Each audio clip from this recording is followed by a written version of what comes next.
అమ్మ, తులసమ్మ దగ్గర అట్టి పండ్లు పెట్టినావుగా అమ్మ, కోతొచ్చి తింటుంది. కొట్నా? చెప్పమ్మ, కొట్నా? వద్దు నాన్న, దీపం కొండెక్కిందిగా, తిన్నివ్వు. ఎందుకమ్మా? మరి ఏం చేస్తే చెప్పు నాన్న. అప్పుడంటే అడవిలో ఉన్న చెట్ల కాసే కాయల్ని పండ్లని అవి తినేటి.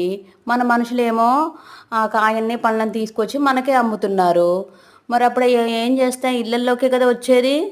తిన్ను, ఏం అనవులే, తినేసేయి నాన్న. కొట్టమాకు వాటిని, వద్దు. సరే అమ్మా. ఏం వద్దు నాన్న, తిన్నివ్వు. మరి మనం కూడా కొడితే అవి ఎక్కడ బతుకుతాయి చెప్పు.